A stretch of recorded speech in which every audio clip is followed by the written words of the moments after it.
Get home right now, you lazy woman. My dinner better be hot when I walk through that door. And pick up my dry cleaning on your way. Marcus shouted into the phone on New Year's Eve morning. He had no clue what surprise was coming for him that night. Welcome to JAMAL'S Stories. I share brand new life stories here every single day. I would love it if you could hit that subscribe button and give my video a thumbs up. Now let's dive right into my story. I promise you'll enjoy it if you stay until the very end. It was New Year's Eve.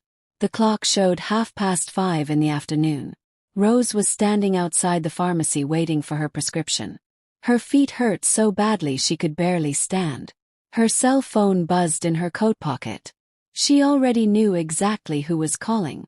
She pulled it out slowly. Marcus flashed across the screen.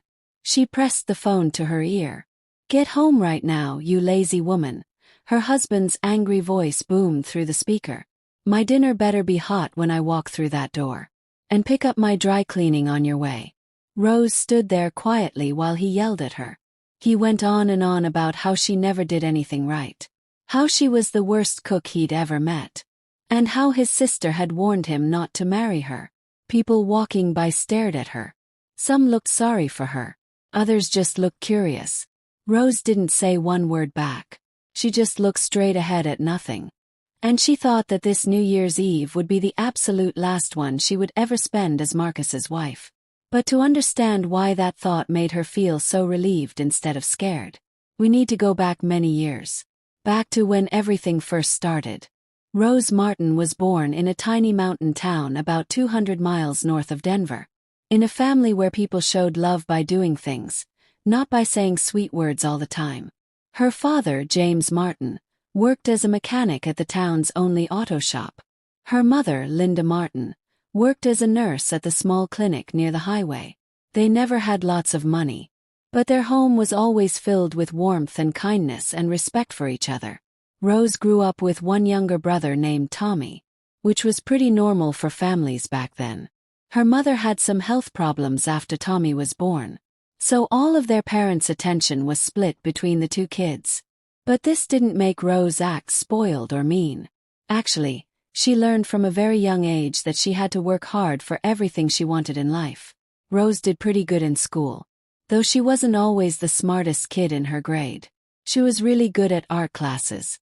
Especially painting and drawing. She loved to paint pictures of the mountains her mother showed her.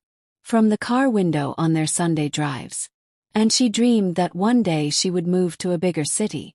See the whole wide world that seemed so exciting and big. From the window of their small apartment above the grocery store. After she finished high school, Rose went to community college in the next town over. Her parents were so proud of her, even though saying goodbye was really hard for everyone. Her mother hugged her tight at the bus station. Her father held his daughter close and said quietly, "You're going to do great, Rosie. You're tougher than you think." And she did do great. She lived in a small dorm room. She worked part-time at a coffee shop, so she wouldn't have to ask her parents for extra money. And she studied really hard every single day. By her second year, she realized that she didn't really want to be an art teacher like she thought. But she finished her degree anyway, because she always finished what she started. After college, Rose moved back to her hometown and started working as a receptionist at a dentist's office. The job was hard and busy, but she found meaning in helping people. The patients liked her, and the dentist trusted her completely. She was friendly but professional, a worker who never showed up late, and knew how to calm down even the most nervous patient. Time kept moving forward. Rose turned 24, then 26, then 28. Her friends from high school started getting married one by one, and having cute little babies. But she was still by herself. It's not that boys didn't like her. They did. But they all seemed kind of boring to her. Not boring in a mean way. She just didn't feel that special spark she had read about in romance books when she was around them. Her mother started gently asking her about finding someone special. "Rose, you're almost 30 now," she would say over Sunday lunch. "I already had you by the time I was your age."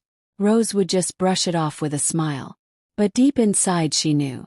Time is going by so fast and I'm still all alone. And then Marcus showed up in her life. They met at her friend Sarah's wedding reception. Rose was 29 years old, and she had almost accepted that she might stay single forever. It didn't really bother her that much anymore. She had learned to like her independence, the freedom to spend her time and money however she wanted to. Marcus stood out right away from everyone else at the party. Tall with wide shoulders, with light brown hair and a smile that made everyone look at him. He worked as a sales manager at a car dealership, made pretty good money, and drove a shiny black truck. By the standards of their small mountain town, he was considered quite a catch. He walked up to her first, bought her a drink from the bar, and started talking to her. He talked a lot and mostly about himself, his job, his goals, and all his big plans for the future. Rose listened and nodded, and sometimes she would add a small comment. His attention made her feel special. He was handsome and confident, and he looked at her like she was the prettiest girl in the whole room. After the wedding ended, he offered to drive her home. Rose said yes. When they got to her apartment building, he kissed her hand like a gentleman and asked for her phone number. She gave it to him without thinking twice. The dating period began right away. Marcus called her every single day, sent her flowers at her job, and took her out to nice restaurants and to see movies. He gave her lots of compliments and bought her little gifts. Rose felt like she was the main character in a romantic movie. Finally, she thought to herself, a real man has actually come into my life. Her parents seemed happy about it, especially her mother. She had already started looking at wedding dresses in magazines, even though Marcus hadn't proposed to her yet. Such a responsible man, she said happily. You can tell he's serious and dependable. You'll be safe and cared for with him. Her father was more careful and quiet about it. He watched Marcus closely whenever he came to visit, asking him questions about his work and about his family. Marcus answered everything with a smile. He seemed friendly and made jokes that made everyone laugh. But one time when Marcus and Rose were alone in the kitchen together, her father pulled her aside and said, "Rosie, don't rush into anything too fast. Get to know him better first. Something about him doesn't feel quite right to me." Rose didn't listen to what her father said. She thought he was just being too protective and worried like always. 8 months into their relationship, Marcus asked her to marry him. It happened at a busy restaurant in front of lots of people. He got down on one knee, pulled out a small velvet box with a ring inside, and gave a beautiful speech about how she had completely changed his life, and how he couldn't imagine any future without her in it. Rose cried happy tears. She said yes right away without any hesitation at all. They planned the wedding for 3 months later. It was simple but really beautiful. Rose wore a white dress that she and her mother spent 5 whole weeks picking out together. Marcus wore an expensive black suit, looking handsome and very pleased with himself. In all the wedding photos, they looked like the most perfect couple in the world. But even at the wedding itself, the first warning sign appeared. One that Rose chose to completely ignore. Marcus's mother, Patricia Cole, a thin, tall woman with a cold stare, sat all evening with her mouth in a tight straight line. She looked at everything with judgment in her eyes. The wedding venue which she thought was too plain and cheap. The food which wasn't as fancy as at her niece Rebecca's wedding last year. And Rose's family members, who looked a little too simple and poor to her. When it was time for the traditional speech from the groom's parents, Patricia Cole stood up tall, raised her champagne glass high, and said in a loud voice, "Well, Marcus, you've made your decision now. Let's hope she turns out to be a good wife. My mother, your dear grandmother, God rest her soul, always used to say, you can judge a woman's worth by how clean her house is, and by how well fed her husband stays. We can only pray that Rose meets our family's high standards." The wedding guests shifted in their seats uncomfortably. Rose felt her face get burning hot. She looked over at Marcus, hoping he would say something to defend her. But he just laughed a little and said, "Mom, come on now. Let's just drink to celebrate the happy bride and groom. After the wedding ceremony was over, Rose moved into Marcus's place. A small 2-bedroom house on the edge of town. It was a rental property. But Marcus promised her they would save up money soon to buy their own place. You'll see, he told her confidently. In a couple of years, we'll buy ourselves a nice 3-bedroom house. Maybe even a 4-bedroom. I make really good money at the dealership. The first few months of being married were really happy ones. Rose enjoyed fixing up their little house into a cozy home, cooking nice dinners every night, and waiting excitedly for her husband to come home from his long work days. Marcus would come home looking tired but happy. They would watch television shows together, talk about plans for the upcoming weekend, and dream out loud about their future together. But slowly and gradually, something started to change between them. It happened so slowly and so quietly that Rose didn't even notice it happening at first. Then one evening Marcus came home from work. And without even saying hello to her, he just complained. Not spaghetti again for dinner. Don't you know how to cook anything else besides pasta? Rose was shocked and confused. She had made tomato spaghetti, the exact same dish Marcus had said he loved just 1 month earlier, calling it the best meal ever. I thought you really liked it, she started to say. I used to like a whole lot of things. Marcus interrupted her rudely while sitting down at the dinner table. Whatever. I'm starving. Let's just eat this. She thought maybe he was just tired from a really bad day at work. Everyone has tough days sometimes. Then another incident happened soon after. Rose was planning to drive to her parents' house that weekend. She tried to visit them at least twice every month.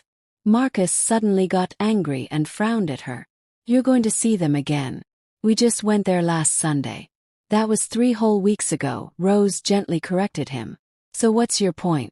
I wanted us to spend the whole day together this weekend. Maybe drive up to the lake. But you're always running off to visit your parents. I'm going to see my parents, she said again firmly. Are they little children? Can't they survive without you for 1 week? Rose felt hurt by his words. But again she made up an excuse for him in her mind. He just wants to spend more time together with me. That's actually a good thing, right? Means he really loves me. She called her parents on the phone and told them she would visit the following weekend instead. Her mother sounded disappointed, but she tried hard not to show it. Course, sweetheart, whatever works best for you. You young married people need your time together. They never did end up going on that drive to the lake that day. Marcus lay on the couch watching sports on television for half the day. And then he left to go drink beer with his buddies from work. He came home really late past midnight, drunk and talking too loud. Rose didn't say a single word to him about it. Then about 1 year into their marriage, something happened that changed absolutely everything in Rose's life. Rose's father, James Martin, passed away suddenly. He had a massive heart attack while working under a car at the shop. And 3 hours later at the hospital, he was gone forever. Rose felt like her whole world had fallen apart. She loved her father so much. He had been her protector and her hero, quiet but always strong and reliable. And now he was just gone. Marcus refused to take time off work to go to the funeral with her. I have a really important meeting with a big client, he explained. You know how it is with work. Work comes first. Your mom and brother will be there with you. Why do I need to go too? Rose didn't argue with him at all. She went to the funeral alone, stood by the casket crying, and said her final goodbye to her daddy. She came back home feeling completely broken inside. Her eyes were red and swollen from crying for hours. Marcus was sitting in the living room eating pizza, watching a basketball game on the television. Oh, you're back, he said without even turning to look at her. Your mom called earlier. Something about some kind of will or inheritance. Rose called her mother back right away and heard news that completely turned her whole life upside down. Her father had left their family home to her. Not to her mother or to her brother Tommy, but specifically to Rose. The will was very clear about it. I leave my house located at the address on Maple Street. To my beloved daughter Rose Cole. Her mother wasn't upset or angry about it at all. "Dad always loved you in a special way," she said kindly on the phone. "And this is the right thing. Tommy and I have the apartment above the clinic. And you and Marcus can really use this house." When Rose told her husband about inheriting the house, his eyes got really wide and greedy looking. "A 3-bedroom house in town?" he asked excitedly. "That's amazing news. We can sell it right away. Add my savings to that money. And finally buy ourselves a nice 4-bedroom house in the new neighborhood across town. Or maybe I could finally upgrade my truck to a newer model." Rose felt something tighten up inside her chest. "Marcus," she said slowly and carefully, "I don't want to sell my father's house. It's a memory of him. I grew up in that house my whole childhood." "What do you mean you don't want to sell it?" he asked angrily. "Rose, this is just a practical, smart decision. Why would we need 2 houses when we're renting this one?" "We don't need 2 houses at all," Rose replied quietly but very firmly. "That house is mine. It was left specifically to me in the will. And I want us to move into it and live there together." Marcus opened his mouth to argue with her, but he looked into his wife's eyes and suddenly stopped talking. For the very first time ever, he saw something there he had never noticed before. Strength. "Fine," he said through his teeth angrily. "Do whatever you want then." They moved into her father's house 1 month later. Rose lovingly arranged everything in her childhood home. She kept her father's old toolbox in the garage, hung up family photos all over the walls, and planted tomatoes in the backyard garden just like her dad used to do every spring. Marcus walked through the house looking unhappy and annoyed. He complained about the outdated wallpaper and demanded she throw out all the old junk cluttering the place. But Rose refused to give in to him. For the very first time in their whole marriage, she openly disagreed with her husband about something important. And strangely enough, standing up to him made her feel stronger inside. Time kept passing by so quickly. Rose turned 31, then 32. She and Marcus didn't have any children yet. At first they kept saying they would wait. "We need to be financially stable first. Let's wait just 1 more year." Then Rose went to see doctors and found out she had some medical problems. The doctors told her she still had a chance to have a baby, but it would take treatment and time and lots of patience. Marcus reacted to this news with anger he could barely hide. He never said it directly out loud to her face, but Rose could see in his eyes that he blamed her for everything. Once during a big fight between them, he snapped at her. "A normal, healthy woman would have kids by now, but you..." He didn't finish his sentence. Rose quietly walked out of the room without saying anything back. She didn't cry anymore. Her tears had completely dried up about 2 years ago. She kept working at the dentist's office every day, even though she often thought about finding a different job somewhere else. A receptionist's salary was pretty small, but it was steady and reliable. Marcus made more money than her at the car dealership, but he spent most of it on himself. His truck payments, his insurance, his gas, and his expensive hobbies like golf and fishing trips. Rose took care of all the household expenses, paid all the utility bills, and bought all the groceries mostly with her own paycheck. She tried to talk to him about sharing expenses more fairly. "Marcus, maybe we should open a joint bank account together and both contribute equally to our shared bills." He made a face like he was in terrible pain. "Rose, are you seriously saying I don't contribute enough money to this family? I have expenses you don't even understand or appreciate. The truck, the insurance, the gas for work. And I have to help support my mother financially too." Marcus's mother, Patricia Cole, lived by herself in a neighboring town about an hour away. Her husband had died several years before Marcus and Rose got married, and ever since then, she regularly demanded money from her son for house repairs, for her medical bills, or just for her regular living expenses and groceries. Marcus gave her money every single time without asking any questions. Rose would never have dared to tell him out loud that his mother actually got a pretty decent pension check every month, and had quite a bit of savings in her bank account too. Gradually over time, Patricia Cole started showing up at their house more and more often, first just for holiday celebrations, then for whole weekends at a time. Then she started just appearing randomly without any warning at all. She would show up unannounced, let herself in using the spare house key Marcus had given her without even asking Rose first, and settle into the house like she was the one who owned it. The very first thing she would always do was run her finger along the furniture, checking for any dust she could find. Then she would look inside the refrigerator, click her tongue disapprovingly, and shake her head from side to side. "Oh Marcus," she would say loudly. "She's starving you to death here. Let me cook you some real homemade food for once." Rose would clench her jaw tight and stay completely silent. She tried so hard to be polite and welcoming, to make her mother-in-law happy and comfortable. But absolutely nothing she ever did was good enough. If she cooked a big dinner for everyone, it was always too salty or too bland. If she cleaned the entire house from top to bottom, there was still dirt hiding in the corner somewhere. If she bought new curtains for the living room windows, they were ugly and tacky looking. If she wore a new dress Marcus had bought her, she was dressed like she was going out to a nightclub. Marcus never once defended his wife from his mother's attacks. He would either stay completely silent and say nothing, or he would actually agree with his mother and support her. "Mom has a good point there. You really should listen to her advice. She's lived a long full life and knows things." One day Rose finally couldn't take it anymore. "Marcus," she said when they were finally alone after one of his mother's long visits, "I can't do this anymore.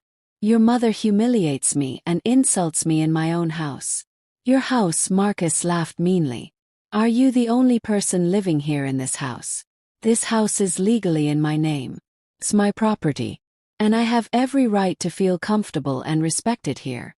Marcus's face turned bright red with anger. He stepped closer and closer to her, and for the very first time ever, Rose saw something in his eyes that made her take a step backward in fear. "You," he said in a quiet, hissing voice. "Listen to me very carefully and remember this forever. You are my wife, and that means everything you own belongs to both of us. And my mother will come to this house whenever she wants to visit. Do you understand me?" Rose didn't answer him at all. She turned around and walked straight into the kitchen. Her hands were shaking badly as she poured herself a glass of cold water. That night she couldn't fall asleep for a very long time. She lay in the dark bedroom, listening to her husband's heavy breathing next to her, and she thought about everything. She wondered how she had ended up trapped in this terrible situation, where the charming man who used to give her flowers and look at her with loving eyes had disappeared to, and what was going to happen next in her life. And for the very first time ever, a thought flashed quickly through her mind. What if I just leave him? But she immediately pushed that scary thought away from her mind. Where would she even go and why? She had a husband. She had a home. By most normal people's standards, she had everything anyone could possibly want. Maybe she was just being too demanding and ungrateful. Maybe this is exactly how marriage is supposed to be for everyone. Compromises and sacrifices and patience. She turned over onto her side and closed her eyes tight. Sleep finally came just before the sun rose. The next few years all blurred together into one gray fog for Rose. The days were exactly the same every single time. Work at the dentist office, then home, then cooking dinner, then cleaning the house. Rare short visits to see her mother and brother. Endless criticism and complaints from her mother-in-law. And her husband's complete indifference to everything about her. She stopped trying to change anything in the situation. She just accepted it all. She learned not to react at all to insults, to let all the criticism wash over her like rain, and to smile when she really wanted to cry inside. She became a shadow of her former self, the woman who had once dreamed of seeing the big wide world. Outside the window of a small apartment, her mother noticed the change in her daughter right away. Her mom tried to talk to her several times about it. "Rose, is everything okay with you? You seem different somehow. Not yourself." Rose always said that everything was perfectly fine. She was just really tired from work. Her mother didn't believe her at all. But she didn't push or ask more questions. Her brother Tommy stayed mostly quiet about it. But one day when they were alone together in the garage, he took his sister's hand gently and said, "Remember that Mom and I are always here for you, no matter what happens." Rose nodded her head up and down, unable to speak because of the huge lump in her throat. 1 year after that conversation with her brother, her mother passed away. A sudden stroke in the middle of the night. Rose got the terrible news over the phone from Tommy, who was crying. She dropped everything she was doing and rushed to the hospital, forgetting to even tell Marcus where she was going. At the funeral service, she cried harder than she had cried in many years. Her mother had been her best friend, her supporter. Quiet but always caring and loving. And now she was gone forever too. Marcus came to the funeral but stayed far away from everyone. He didn't go up to Tommy to say he was sorry for his loss. Didn't hug his wife to comfort her. He just stood off to the side with an annoyed look on his face, constantly checking his watch like he had somewhere better to be. On the drive back home after the reception at the church, he said to her, "Great. Now your brother is going to be depending on us for everything. He'll be crying about being lonely and needing help all the time." Rose didn't say one single word back to him. She looked out the car window at the houses going by so fast, and thought that her father had been absolutely right all along. He had tried to warn her about Marcus, and she hadn't listened to him at all. After her mother died, something changed deep inside of Rose. First, she didn't even understand exactly what it was that had changed. Then one random morning, she woke up and suddenly realized something. She cannot keep living like this anymore. She was 35 years old now. She was miserable and unhappy in her marriage. She had no children. Her husband didn't love her at all. Had he ever really loved her? Her mother-in-law openly hated her with a passion. Her whole life had become an endless nightmare, one she thought she could never escape from. But there was a way out of this mess. She was just too afraid to admit it to herself.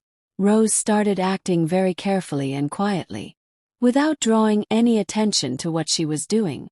First, she secretly put the house's legal ownership papers into a safety deposit box at the bank downtown. Marcus never cared about paperwork and documents anyway, but she wanted to make absolutely sure they were somewhere safe and secure. Then she started saving money bit by bit, just a little at a time, so her husband would never notice anything missing. She set up a separate secret bank account he didn't know existed, and transferred a small portion of her paycheck into it every 2 weeks. She started reading more books than before. Not romance novels like she used to love, but books about psychology and personal growth and self-improvement. She learned that what was happening in her marriage was called emotional abuse. That she wasn't to blame for any of it. That she wasn't crazy or too demanding or completely useless like Marcus always said. This new knowledge gave her real strength for the first time. Then something happened that she never expected at all. The dentist she worked for, Dr. Stevens, decided to retire from his practice. A new dentist was hired to take over the office. Dr. Helen Brooks, an energetic woman in her 50s who had just moved from Seattle. She was completely different from Dr. Stevens, modern and progressive, and full of exciting new ideas for the practice. Dr. Brooks quickly noticed Rose and her excellent work. She liked the way Rose handled patients, how she dealt with parents and scared children, and how calmly and professionally she handled difficult conflicts and complaints. "Rose Martin," she said one day after staff meeting, "you have real potential here. Why are you still just a receptionist? With your skills and people abilities, you could be an office manager running this whole place." Rose was completely flustered and surprised. No one had ever said words like that to her before in her life. "I don't know," she said quietly. "I never really thought about it that way." "Well, you should start thinking about it seriously," Dr. Brooks smiled warmly. "In our profession, it's really important to grow and develop, not just professionally at work, but personally too as a human being." That conversation stuck in Rose's head for days and days. She had truly never thought about having a career path before. She always thought being a dental receptionist was the highest she could ever go, that she couldn't climb any higher than that. But what if she had been completely wrong this whole time? 6 months later, Dr. Brooks offered Rose the position of office manager for the dental practice. The salary was significantly higher than before. The responsibilities were much greater and more challenging. But so were all the opportunities for growth. "I need to discuss this with my husband first," Rose said nervously, even though she already knew exactly what his answer would be. Marcus was completely against it, of course. "Oh, that's just perfect," he said sarcastically. "You're already at that office constantly as it is. And now what? You'll never be home at all anymore. Who's going to cook my dinner? Who's going to clean this house?" "I'll make time for everything like I always do," Rose replied quietly. "You don't need to be climbing any career ladder," Marcus said firmly. "A woman should be taking care of her home and her husband, not running off to important meetings and acting like some big shot." Rose looked at her husband carefully, at his face all red with irritation and anger, at his lips pressed together in a tight, mean line, at his small, angry eyes staring at her. And suddenly she realized something important. She absolutely did not care what he thought anymore. "I'm accepting the job offer," she announced. And she walked out of the room without looking back. Marcus yelled something about how ungrateful she was, and how stupid women were to think they could have careers. Rose didn't listen to any of it. For the very first time in many years, she had made an important decision without asking his permission first. And it felt absolutely wonderful. The new job as office manager opened up a completely new world for Rose. She turned out to be an excellent organizer and leader. She was skilled at connecting with all kinds of people and resolving complicated issues and problems. Her co-workers respected her for being fair and professional with everyone. Patients valued her because she always took time to listen and help them. Rose started to bloom like a flower. She began dressing better and taking care of her appearance again, even smiling and laughing, something she hadn't done in such a long time. Her co-workers noticed the positive change in her and were genuinely happy for her. Home, of course, things got much worse than before. Marcus couldn't forgive his wife for this betrayal of him. He became even more irritable and mean, nitpicking about every little thing, coming home late and drunk most nights, demanding hot dinner, even though she had asked him to please give her advance warning. If the food happened to be cold when he got home, he would start a huge argument. If it was hot and ready, he would still find some reason to complain about it. His mother started visiting almost every single weekend now. She seemed to sense that her control and influence were slipping away. So she doubled all her efforts to put Rose down. She criticized absolutely everything about Rose. How she dressed for work, dressing like some fancy career woman now. How she cooked meals, inedible garbage that's not fit for a dog. And how she managed the household. In my day, women actually knew how to properly keep a home clean. But Rose no longer reacted as painfully as she used to. She had built a strong internal wall inside herself, against which all the mean attacks just shattered into pieces. She would smile politely and nod, and then do things exactly her own way anyway. And in the quiet evenings, when Marcus fell asleep on the couch in front of the television, she would sit alone in the kitchen with a cup of hot tea, and plan and dream about a future. A future that maybe wouldn't include this man at all. Rose turned 37 years old when her brother Tommy got married. The wedding was small and simple but filled with joy and love. Tommy married a sweet, kind woman named Jennifer, who worked as a teacher at the elementary school. Rose was so happy for her baby brother. At the wedding reception, she watched Tommy and Jennifer dance together, looking at each other with so much love and tenderness in their eyes. The way her own parents used to look at each other. Marcus never looked at her that way. Not even in the very beginning when they first started dating. Maybe he just didn't know how to truly love someone. Or maybe he simply didn't want to love her. It didn't matter anymore to Rose. She had stopped caring. 6 months after Tommy's wedding, Rose inherited some money from her mother's life insurance policy. It wasn't a huge amount, but it was something. She didn't tell Marcus about it at all. She put every single dollar into her secret savings account. The account that was growing slowly but steadily. Her escape fund. Her freedom fund. Marcus had been asking questions about her mother's estate and any inheritance.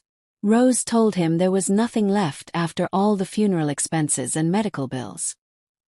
He believed her without asking any more questions. Time kept moving forward like it always does. Rose turned 38, then 39. She kept working hard and saving money carefully. And preparing herself mentally for the day she would finally file for divorce. Why hadn't she left him sooner than this? She honestly didn't know the answer herself. Maybe she was afraid of what people would say and think. Maybe she kept hoping Marcus would magically change back into the man she thought she married. Maybe she just needed one final push to make her act.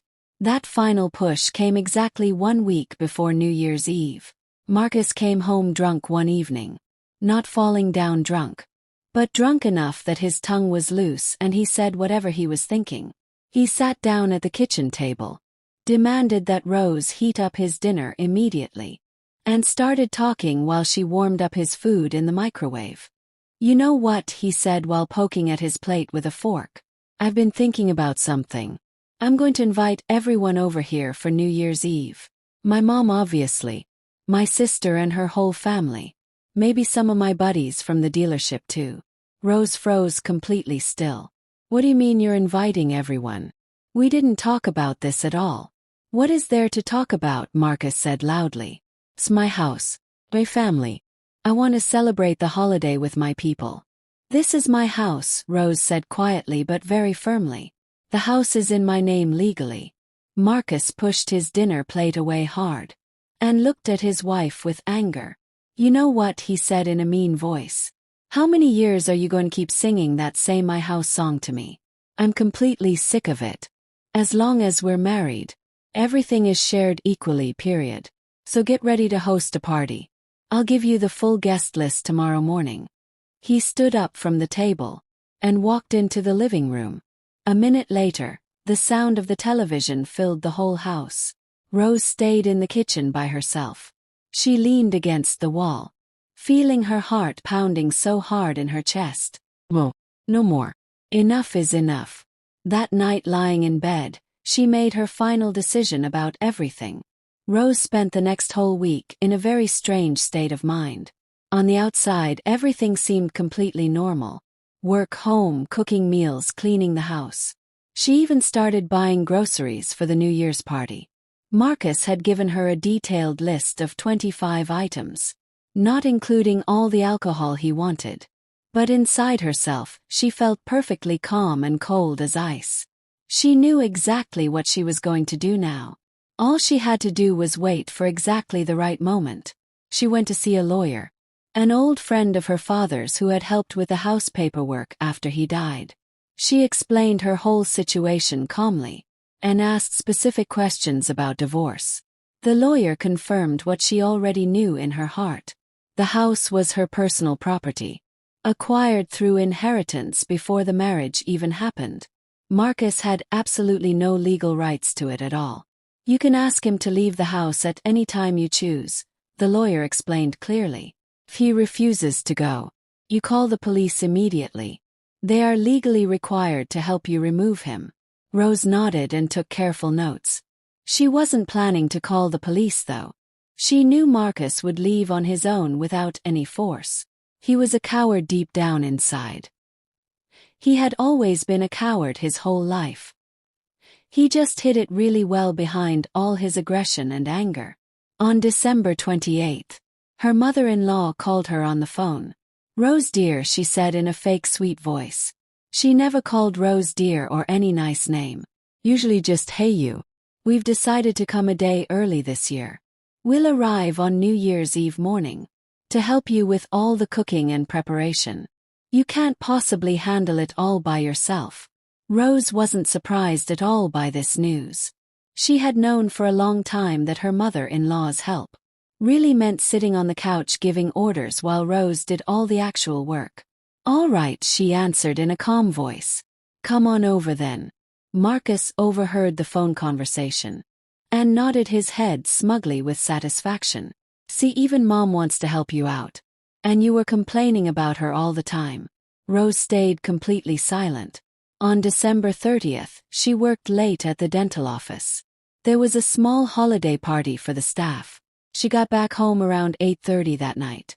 Tired from the long day but feeling strangely composed inside. Marcus was sprawled on the couch with a beer can, watching some sports game on television. Are you going to make dinner? He asked without even looking at her. I'm starving over here. I'll heat something up right now, Rose replied calmly. She prepared a simple meal and set the table nicely. Marcus ate in complete silence, staring at his phone the whole time.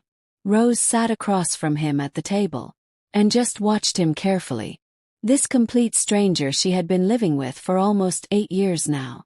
A man who had never once said thank you to her. Who never asked about her day or her feelings. Who called her lazy and stupid and worthless. What are you staring at? He said rudely when he caught her looking. Nothing, she answered quietly. Just thinking about things. Well, you better be thinking about tomorrow's menu, he said. Mom loves all the traditional New Year's appetizers and dishes. Don't forget any of them. I won't forget anything, Rose said. That night, Rose slept soundly and peacefully. For the first time in many, many years. New Year's Eve morning arrived cold but sunny and bright. Rose woke up at 6 o'clock in the morning without needing an alarm. She lay still for a few minutes just staring up at the ceiling. Everything is going to change today. Everything. She got up slowly, took a long hot shower, and got dressed in comfortable clothes. She made coffee in the quiet kitchen, drinking it slowly and carefully, enjoying the peaceful silence of the early morning. Marcus was still sleeping soundly in the bedroom. He always slept late on weekends and holidays. At 8:30 in the morning, the doorbell rang loudly. Her mother-in-law, with multiple bags and suitcases, and an annoyed expression already on her face, came walking into the house. Why did it take you so long to answer the door? She snapped instead of saying hello. I've been standing outside in the freezing cold. She was followed closely by Marcus's sister Paula and her husband Frank, and their 3 wild children ages 6, 8, and 10. Paula was just like her brother Marcus, self-centered and rude to everyone. Frank was a quiet, nervous man who never made eye contact with anyone. The 3 kids immediately started running through the house, grabbing everything they could reach, yelling and screaming at the top of their lungs. Well, show me what you've got prepared so far, Patricia demanded while marching into the kitchen. Rose silently opened the refrigerator door wide. It was completely packed full of groceries. She had been shopping every day for the past week. Patricia said while inspecting everything with critical eyes. Is this all the cheese you bought? Not nearly enough. Get some more. And champagne isn't on the list either. Marcus never celebrates New Year's without champagne. I know exactly what Marcus likes, Rose replied in a very calm voice. Patricia raised both her eyebrows high. Don't you dare speak to me with that tone. I'm his mother. I know better than anyone what my son needs and wants. Rose stayed quiet and didn't respond. Not yet. It's not time yet. Marcus finally woke up close to noon. He came shuffling out in his pajamas, looking half asleep with messy hair. His mother immediately rushed over to him like he was a little boy. Marcus, sweetheart, how did you sleep? Should I make you some fresh coffee? Maya watched this whole scene with a feeling of complete detachment, like she was watching someone else's life through a window. After a late breakfast that Rose cooked for the entire group, Patricia announced triumphantly, "See, I told you so. We're missing several important items from the list. Someone needs to go back to the store right now." "Then you go," Rose suggested calmly to Marcus. An uncomfortable silence fell over the whole room. Marcus stared at his wife like she had just grown a second head. "What did you just say? Are you joking? Am I supposed to go shopping like a woman? To stand in those long lines at the grocery store? I'm exhausted. I've been working all week long. So have I. I've been working and cooking and cleaning all week. So I'm tired too. That's your job to cook and clean, Marcus said loudly. A man needs to rest and relax. Come on now. Get going to the store before all the lines get even longer. Rose wanted to say something back, but her mother-in-law jumped in first. Exactly right. Hurry up and go. It's already almost 5 o'clock. And we haven't even started on the main dishes yet. Rose silently put on her winter coat, grabbed her purse from the table, and walked out the front door. In her car sitting in the driveway, she pulled out her phone and looked at the screen. Almost 5 o'clock in the afternoon. 7 hours left until midnight and the new year. The grocery store was absolute chaos and madness. New Year's Eve. The day when everyone suddenly remembers they forgot something crucial. The lines stretched all the way across the entire store. People were pushing and shoving at the shelves, grabbing the last packages of party snacks and bottles of soda. Rose calmly and methodically collected every item on the list. She took her time. She didn't rush at all. She almost felt peaceful and good. Here among all these strangers in this crowded chaos, she felt more free than she ever did at home. She was standing in the extremely long checkout line when her phone started ringing in her pocket. The screen showed Marcus's name. Rose looked at the incoming call for several long seconds, then slowly pressed the answer button. "Get home right now, you lazy woman." Her husband's voice exploded through the phone. "My family has been sitting here starving for over an hour. And the holiday dinner table still isn't even set yet. And don't you dare forget to buy presents for everyone." People standing in line all around her turned to look. The woman in front of her shook her head sadly. An elderly man behind her made a disapproving sound. Rose listened in complete silence. She didn't interrupt him, didn't defend herself or make excuses, didn't cry. She just listened quietly to every word. "And 4 bottles of champagne at minimum," Marcus continued yelling. "Mom likes the sweet kind, not the dry. Are you even listening to me right now?" "I hear you perfectly," Rose said in a quiet voice. "But then move faster. Be home in 30 minutes maximum." He hung up abruptly. Rose put her phone back in her coat pocket and looked at the long line of people ahead of her. About 20 people at least. Then down at her shopping cart overflowing with food. And then up at the clock on the wall. 6:15. And suddenly she smiled. A real genuine smile. The woman in front turned around looking surprised. "Is everything all right, dear?" she asked with concern. "Yes," Rose answered honestly. "Everything is absolutely perfect." She pulled out her phone again and sent a quick text message. Not to Marcus, but to her old friend from college, Amy, who she hadn't talked to in years. Marcus had never liked that friendship. "Amy, happy almost New Year. I'm getting divorced today. I'll explain everything later." A reply came back within 1 minute. "Finally. It's about time, girl. Stay strong. I'm here for you." Rose smiled again. She paid for all the groceries, left the busy store, and got into her car. For a few minutes she just sat there, staring straight ahead at nothing. Then she started the engine and drove home to her house, which was currently filled with people who thought they owned her and controlled her life. But not for much longer. On the drive home, Rose thought about how the last 8 years had gone by. How many times she had forgiven Marcus and made excuses for him. How many times she had endured and stayed silent. How many times she had wanted to leave but stayed anyway. How she had completely lost herself in this terrible marriage. And how little by little over time, she had slowly started to find herself again. She remembered her parents and their quiet, gentle love for each other. How her father would bring her mother wildflowers for no reason at all. How her mother would make his favorite apple pie. And he would wash all the dishes so she could rest her feet. How they looked at each other with real tenderness and respect. Marcus had never once looked at her that way. Maybe he just didn't know how to love another person. Or maybe he simply didn't want to. It didn't matter at all anymore.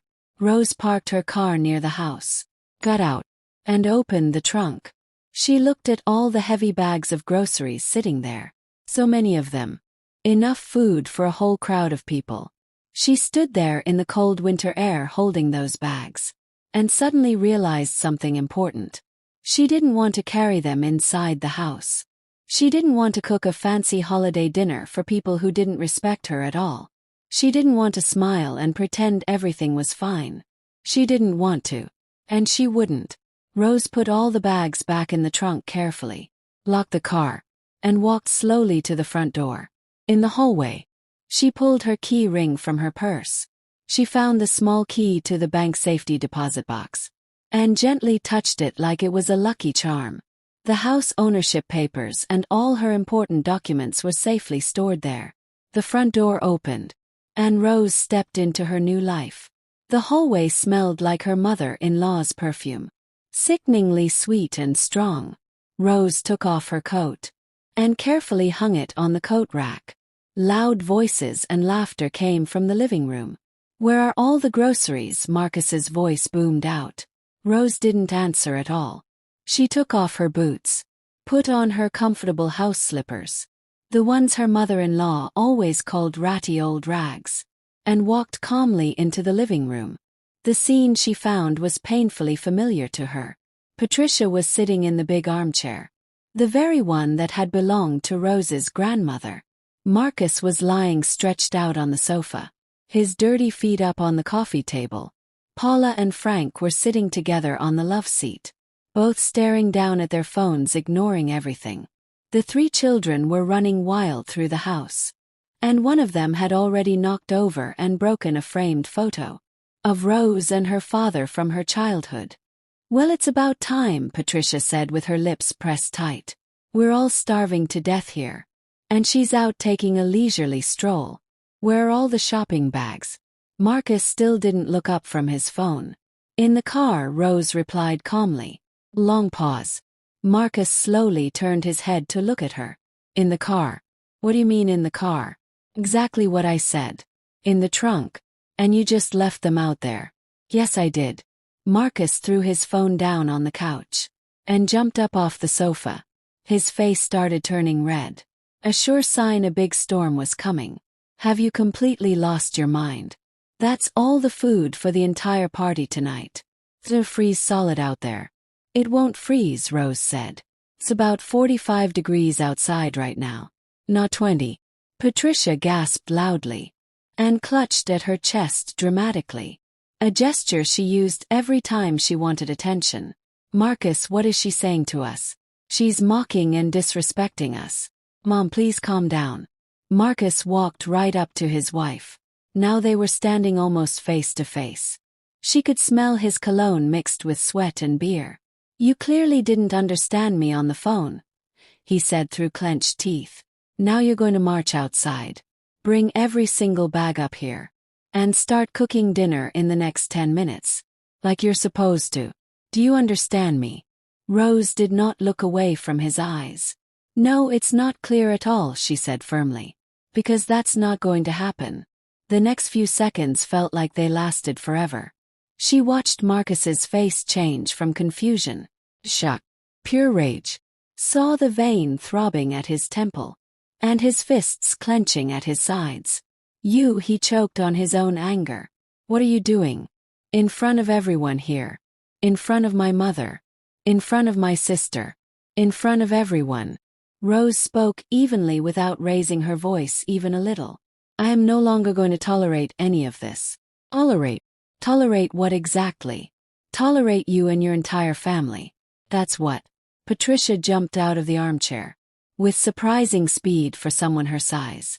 "How dare you, Marcus? Did you hear what she just said? She is insulting all of us. In our own home." "Your home." Rose turned to face her mother-in-law directly. "Excuse me, Patricia, but this is my home. My house. It was left to me by my father in his will.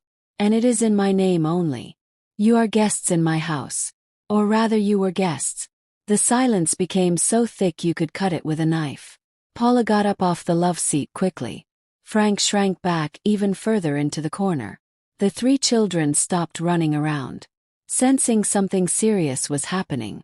"What are you talking about?" Marcus grabbed Rose's arm roughly. "You're my wife. Everything you have belongs to both of us. Rose calmly removed his hand from her arm. No, Marcus. Doesn't belong to us. This house was inherited by me. By law, it is my personal property only. You have absolutely zero legal rights to it.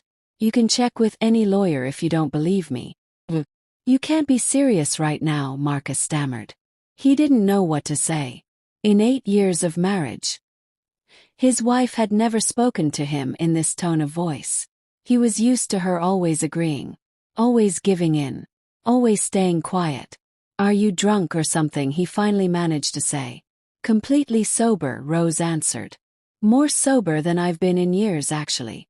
Patricia sank back down into the armchair heavily. Her face had gone pale white. Her lips were trembling. Marcus, she whispered. What is happening right now? Why is she talking to us like this? I'll explain everything. Rose turned to her mother-in-law. This is what's happening. I am asking all of you to leave my house immediately. What? Marcus roared at the top of his lungs. You heard me clearly. Pack your things and leave. All of you. Right now. Paula stepped forward, puffing out her chest. Listen, what is your problem, lady? It's New Year's Eve. And you're throwing some kind of tantrum fit. Just calm down and go cook dinner. While we're still being nice to you. Rose looked at Paula with an expression that made her actually take a step backward. Paula, this is absolutely none of your business. This is between Marcus and me. Or rather, it's not between us anymore. Because right after the holidays are over, I am filing for divorce. The words hit like a lightning bolt. Patricia gasped and grabbed her chest again. This time it actually seemed real. Marcus froze with his mouth hanging open. Paula let out a low whistle of surprise. Frank looked up from his phone. And for the very first time that day, he looked at Rose with something like respect. Divorce? Marcus's voice cracked. Are you joking with me? No, I am completely serious. Our marriage is over and done. It's been over for a long time, honestly. I just waited way too long to finally admit it. But why? Marcus asked. Maya let out a bitter laugh. Wait, are you honestly asking me why? After 8 years of constant humiliation and insults and neglect, after you called me lazy and stupid and worthless, after your mother treated me like dirt for years, and you just stayed silent and let her, after you never once, not a single time in 8 years, said thank you, or asked how I was feeling, or hugged me just because you wanted to. You want to know why? Because I'm tired. I'm exhausted from being treated like a servant in my own house. I'm tired of cooking and cleaning and doing laundry, and only hearing complaints and criticism in return. I'm tired of your mother ordering me around, like I'm some kind of slave. I'm tired of your indifference, your rudeness, your complete contempt for me. She paused to catch her breath. The silence in the room was absolutely deafening. Today you called me a lazy woman. In front of everyone at the grocery store. People looked at me with pity in their eyes. And you know what? That was the final straw for me. I will never allow anyone, do you hear me? Anyone, to treat me that way ever again. Marcus stood there like he'd been struck by lightning. For the first time in his entire life. He didn't know what to do or say. His wife, his quiet, submissive Rose, had suddenly transformed into a completely different woman. A woman with fire burning in her eyes. And a voice made of solid steel. You can't do this to me, he stammered weakly. We have a marriage. 8 years together. What marriage, Marcus? What are you even talking about? Marriage is when two people love and respect each other. What do we have exactly? You come home from work. You eat whatever I cook. You watch television. You go to sleep. I am nothing but unpaid help to you. Not even a real person. That's not true at all. It is true and you know it deep down. Patricia finally found her voice again. Marcus, don't listen to her. She's gone completely insane. We need to call a doctor immediately. Patricia Cole. Rose turned to face her. My mental health is perfectly fine. Better than it's been in years, I assure you. But you should definitely consult a professional therapist. Because the way you treat people, especially your daughters-in-law, is not normal behavior. It's pathological and sick. Patricia choked with pure indignation. How dare you? Marcus. Mom, be quiet, Marcus said unexpectedly. Everyone looked at him in complete shock and surprise. He ran both hands over his face roughly, like he was trying to wake up from a terrible nightmare. Rose, his voice became almost pleading. Let's talk about this. Just the two of us. Alone without everyone here. What is there left to talk about, Marcus? Everything has already been said. No way, please. I didn't realize you were this unhappy. You never said anything to me about it. I said things many times. You never listened to me. But I can change. Promise. We can start completely over. Rose shook her head slowly. No, Marcus. It's way too late for that. Much too late. Paula, who had been shifting her weight back and forth, finally lost her patience completely. All right, that's enough of this ridiculous circus. New Year's is in just a few hours. And we're standing here listening to some woman's hysterical breakdown. Marcus, deal with your crazy wife. And we'll go to the store ourselves for a while. Since she obviously couldn't be bothered to do her job. Paula, Rose spoke calmly. But her voice was pure steel. I don't think you understood what I said. I'm asking all of you to leave right now. Including you, your husband, your children. And your mother. And Marcus too. Are you completely out of your mind? Paula stepped toward her. Where are we supposed to go exactly? We drove here from 3 hours away. That is not my problem to solve. There are hotels in town. There are motels. You'll figure something out. Paula raised her hand up high. But Marcus grabbed her arm hard. Stop it. Don't you dare. Marcus, what are you doing? I said don't, Marcus said firmly. The siblings stared hard at each other. Something in Marcus's eyes made Paula lower her hand slowly. Fine, she spat out angrily. Have it your way then. But I'm not going to forget this. You'll be sorry. You will forget it, Rose said calmly. 'Cause if you raise a hand to me, I'm calling the police right this second. And you'll have very big problems to deal with. She took her cell phone from her pocket and placed it on the coffee table very deliberately. I'm not kidding around at all. Any attempt to use physical force against me. And I'm dialing 911 immediately. This house is my legal property. And I have every right to ask you to leave it. If you refuse to go, the police will physically remove you. This is the law. Patricia, who had been sitting in the armchair this whole time, suddenly burst into loud sobbing, crying like a small child. Why, she wailed dramatically. Why is this happening to our family? We treated her like one of us. And she's a snake. Viper. Patricia Cole, Rose didn't raise her voice. You never once treated me like family. From the very first day I met you, you made it crystal clear that I wasn't good enough for your precious son. You criticized every single thing I did. You humiliated me at every possible opportunity. And you turned Marcus against me constantly. So let's please skip the dramatic theatrics. Theatrics, Patricia jumped up from the chair. I raised you like my own daughter. I taught you how to cook properly, how to clean a house, how to be a good wife. And you didn't teach me anything at all, Rose interrupted. I already knew how to do all of those things, long before I ever met your son. And I did them all willingly and happily, until I finally realized that absolutely no one appreciated my efforts. Rose checked the time on her phone.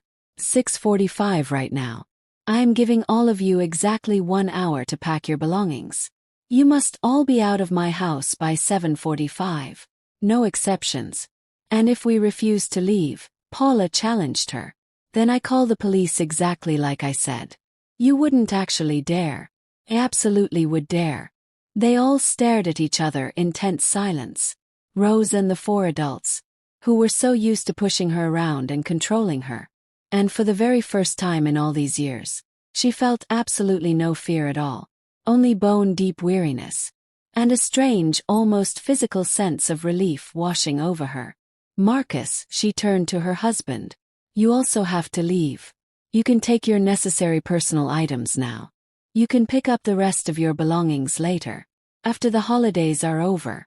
We'll arrange a time and discuss all the divorce details. Rose. The conversation is over completely. The next hour passed in a complete blur. Patricia continued to cry and wail loudly, cursing the ungrateful snake who had betrayed them. Paula mumbled angry obscenities under her breath while packing. Frank silently got the children dressed to leave, and Rose noticed that the corners of his mouth were turned up slightly in what looked like a secret smile. Marcus wandered around the house like a lost ghost.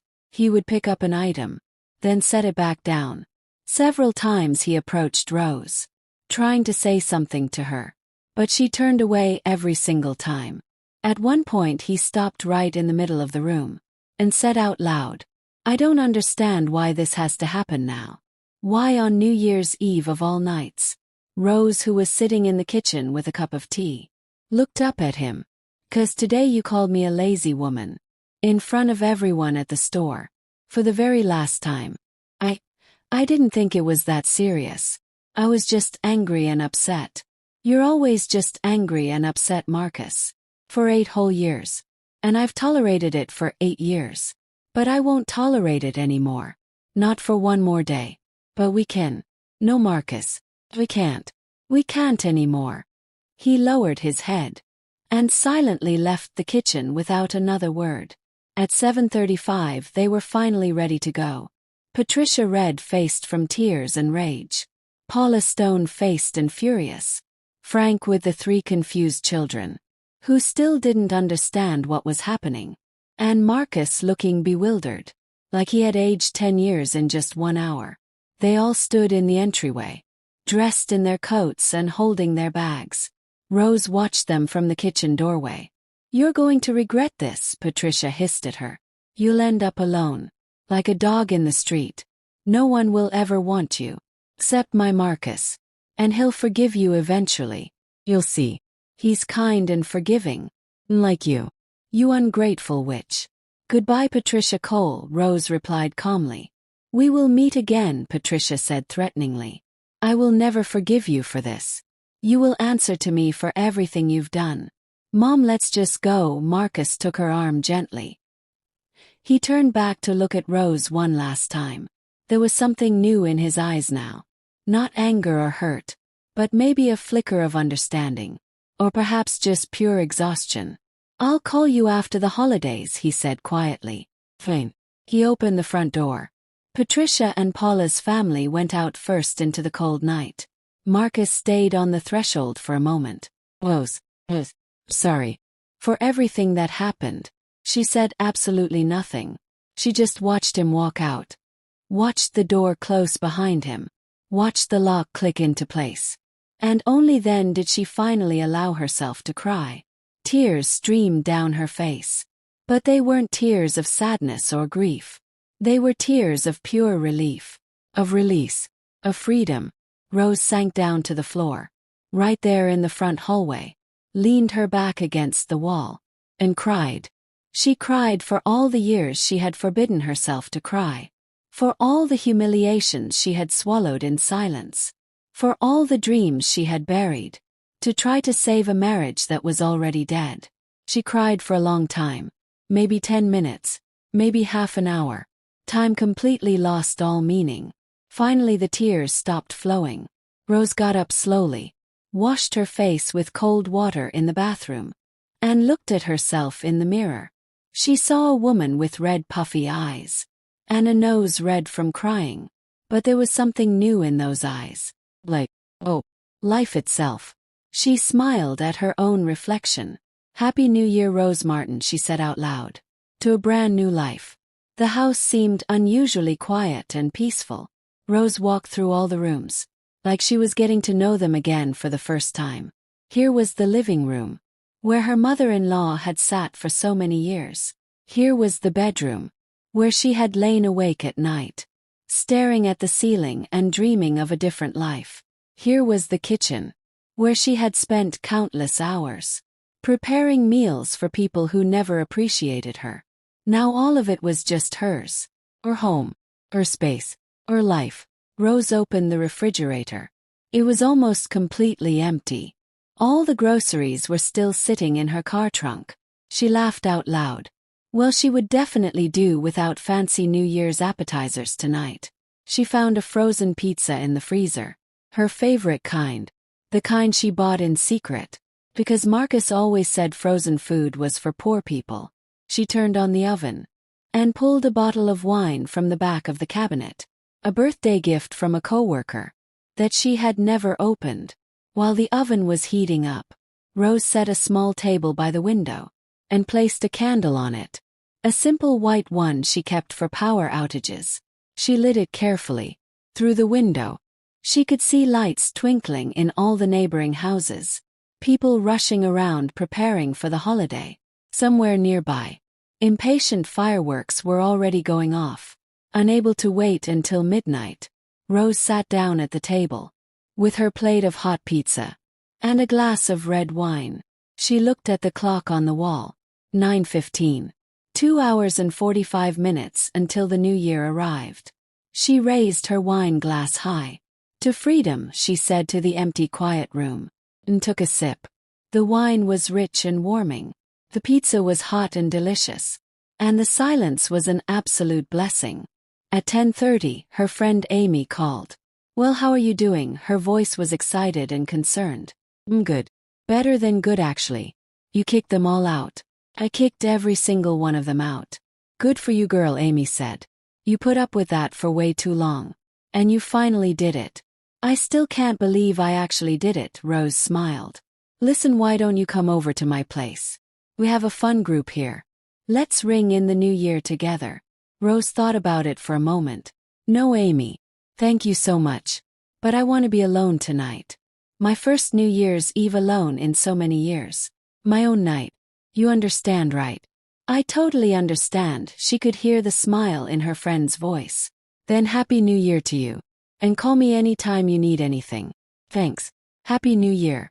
Rose hung up the phone and looked out the window again. There were more fireworks now filling the sky. The whole city was getting ready to celebrate. She turned on the television just to hear human voices in the house. Some kind of New Year's Eve special show was playing. The hosts were laughing, and musical guests were singing popular songs. The usual holiday noise that used to irritate her so much now seemed almost cozy and comforting. Rose settled onto the sofa with a soft blanket and the rest of the wine bottle. She didn't really watch the screen. She just sat there thinking about what would happen next in her life, about the divorce she would file, about how everything would change. There was no fear in her heart, only anticipation and excitement, like before a long-awaited vacation. At 5 minutes before midnight, Rose stood up and walked to the big window. The city below glowed with thousands of lights. Silhouettes of people appeared in windows of neighboring homes. They raised glasses, hugged each other tight, and laughed together. She poured herself the very last sip of wine. The countdown started on the television screen behind her. 9:08. Rose closed her eyes and made one simple wish. To be happy. Truly happy. Like her mother had begged her to be. 3, 2, 1. Happy New Year, the television announcers shouted. Fireworks exploded right outside her window. Dozens and dozens of them. Hundreds of colorful lights bloomed across the dark night sky, booming and crackling. Excited shouts rose from the street below. Rose stood by the window, holding her wine glass close to her heart, watching the spectacular celebration unfold. For the first time in so many years, she was celebrating New Year's Eve completely alone. And for the first time in so many years, she was truly genuinely happy. Happy New Year, Mom, she whispered, looking up at the stars through the fireworks. Happy New Year, Dad. I kept my promise to you both. On January 1st, Rose slept until 11 in the morning, waking up to bright winter sunlight streaming through the window. She had forgotten to close the curtains the night before. She lay there for a few seconds, staring up at the ceiling, remembering everything from yesterday. Marcus's phone call, the grocery store line, coming home, the confrontation, the eviction. It all really happened. She had actually done it. Rose smiled wide and stretched her whole body. She felt light and rested.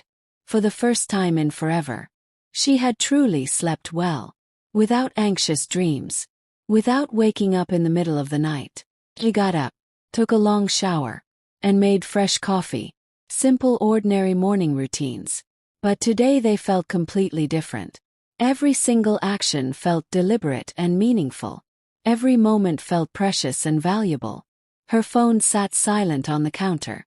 Neither Marcus nor Patricia had called yet.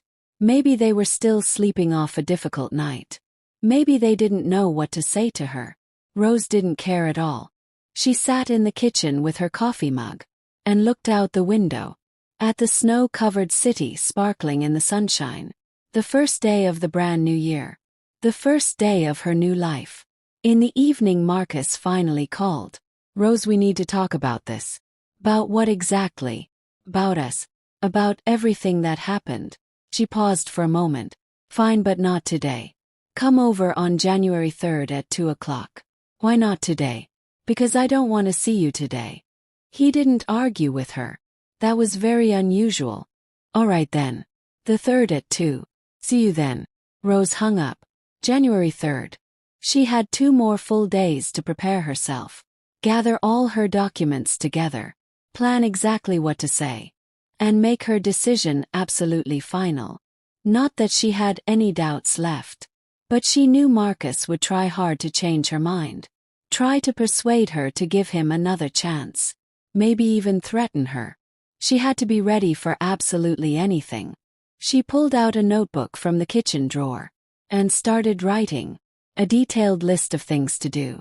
Lawyer appointment, divorce paperwork, property division, or the lack of any division, arrangements for him to pick up his belongings, and strict deadlines, child support, not relevant since there were no children. Marcus had a job. She had a job. Each would keep their own money. Rose wrote everything down carefully and felt the situation becoming more and more real. With every single point on the list. This wasn't just a dream or a fantasy anymore. This was her actual new life, which she was building with her own 2 hands. On January 2nd, she went to see the lawyer, the same one she had talked to before. He agreed to see her despite it being a holiday, understanding that the situation was urgent. So you've decided to go through with it, he said. After listening to Rose's whole story. Good for you. It was long overdue, honestly. He explained the entire divorce process to her. Quick and straightforward. Through the county courthouse. Since there were no minor children involved. And both parties were agreeing to divorce. If Marcus tried to fight it, they would have to go to court.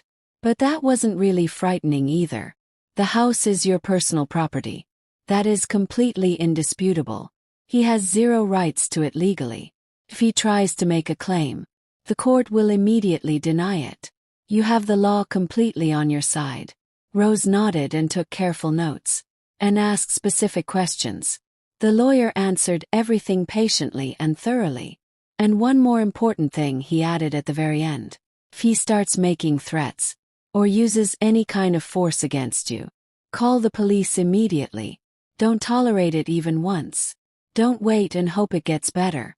There are laws protecting you from threats. There are laws against assault. Don't ever hesitate to use them. I understand completely. Thank you so much. Rose left the lawyer's office with a thick folder of papers and a strange feeling of unreality about everything happening. Just 1 week ago, she was a married woman, enduring constant humiliation from her husband and his mother. And now she was free. Or almost completely free. All that was left was to put the final period on everything. On January 3rd at exactly 2 o'clock, the doorbell rang. Rose opened the door slowly. Marcus stood on the front porch, looking pale and exhausted, with dark circles under both eyes. He wasn't holding flowers, wasn't holding chocolates or any gifts, though before, when he wanted to smooth things over, he always brought her something. Hello, he said quietly. Come in. He walked inside, took off his coat carefully, and looked around the house. like he was seeing it for the very first time. Rose led him to the living room and pointed to the armchair. Sit down, please. Coffee. No, thank you. She sat down directly across from him. Between them on the coffee table was the folder of documents she had prepared. Marcus looked at the folder. What's all that? Divorce papers. I've already prepared everything we need. He physically flinched. Rose, listen to me. No, Marcus. You listen to me first, please. She spoke calmly, without any emotion in her voice. She laid out everything she had thought through over the past few days. The divorce, the property division or rather lack of it, the arrangements for removing his belongings, and the strict deadlines. Marcus listened in complete silence. His face kept changing, from hope to despair, from despair to anger, and from anger to resignation. You've already decided everything, he finally said. Yes, I have. And nothing can possibly change your mind. Well, nothing. He lowered his head and sat that way for several long minutes, staring down at the floor. Then he looked up at her. I was a terrible husband. It wasn't a question. It was a simple statement of fact. Yes, Marcus, you were. Sorry. Rose didn't say anything back. She had heard I'm sorry from him so many times before. After every fight, after every insult, and every single time. She had forgiven him. But not this time. Not anymore. I'll sign the papers, he said quietly. When do we need to go? We can go to the courthouse next week.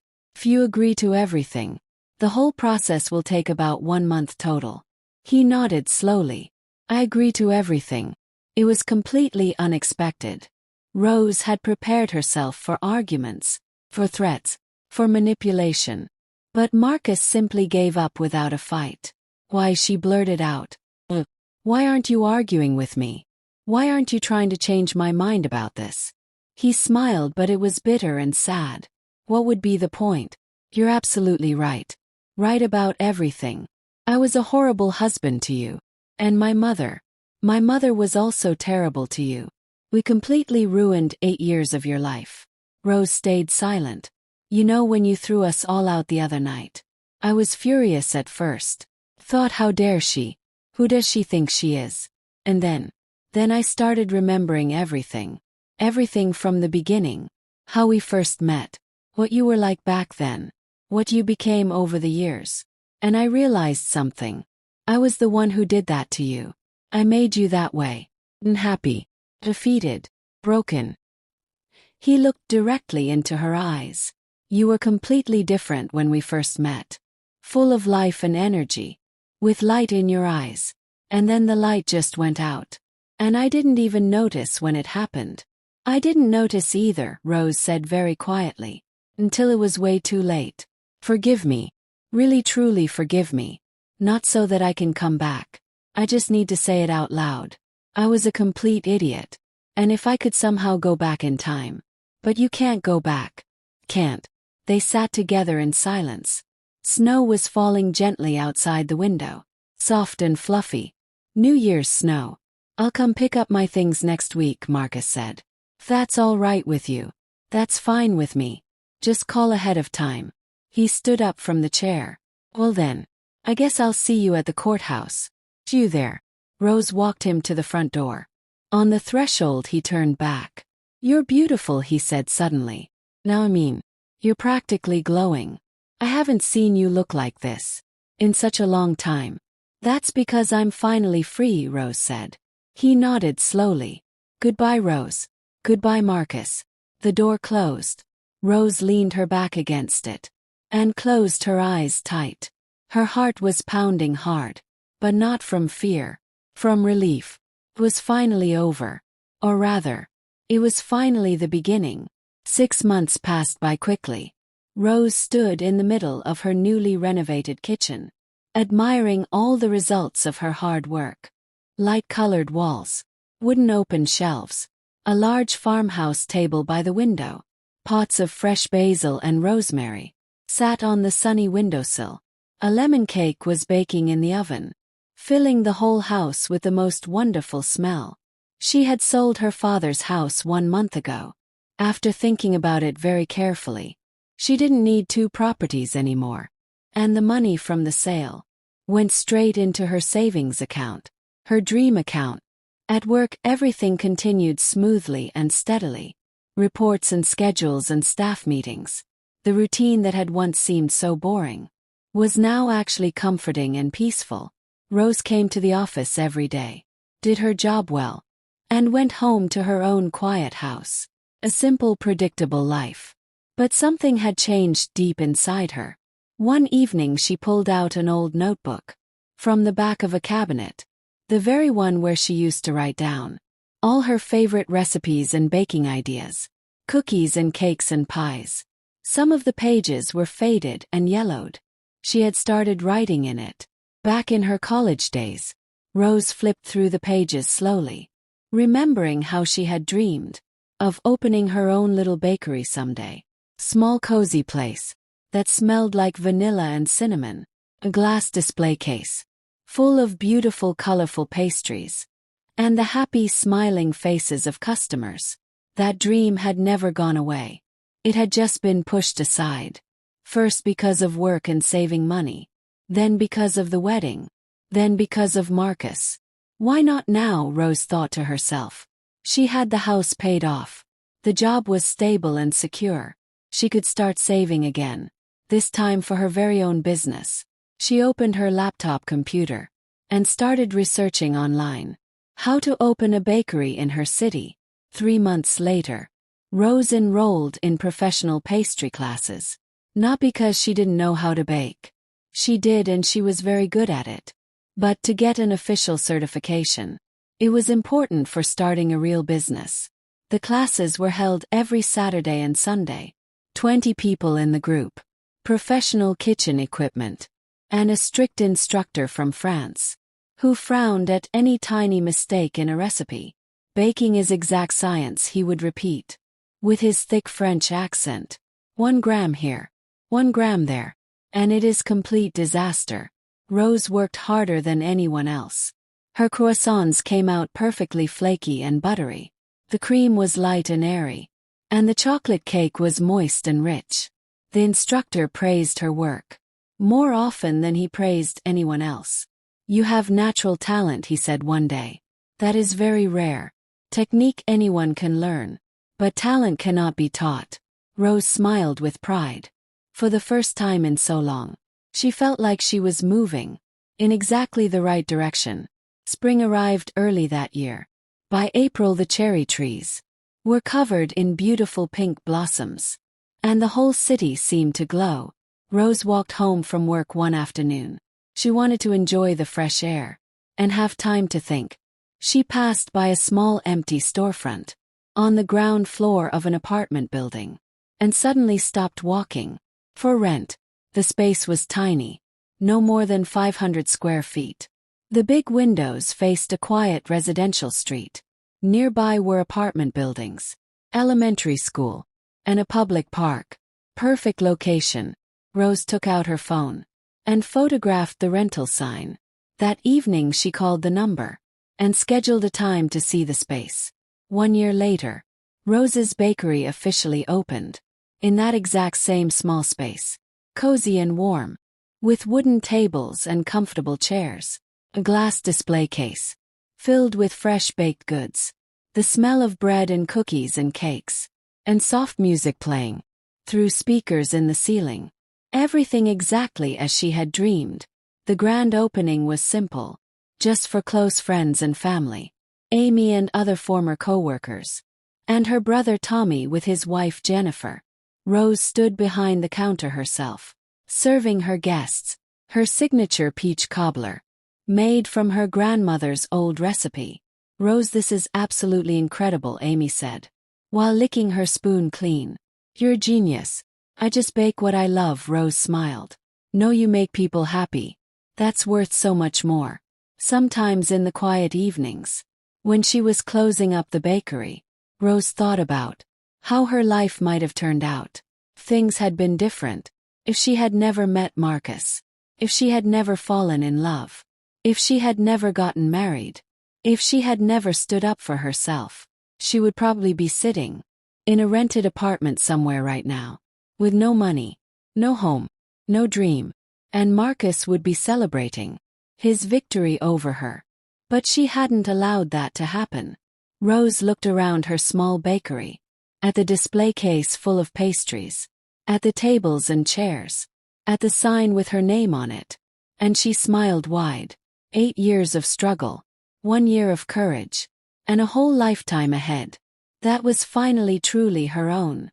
She turned off all the lights, locked the front door carefully, and walked home, to her house, to her life. I'm so glad you stayed until the end, and that I could share this story with you. If you enjoyed it, please show me by liking this video and subscribing to my channel. Let's see how many of us there are. Write in the comments below which city you're watching from and what time it is there right now. I'm so curious to know where all you wonderful people are. If you want to support me, you can also send a small donation. I share brand new life stories for you every single day. Now, 2 of my most popular stories will appear on the screen, so you can choose what to watch next.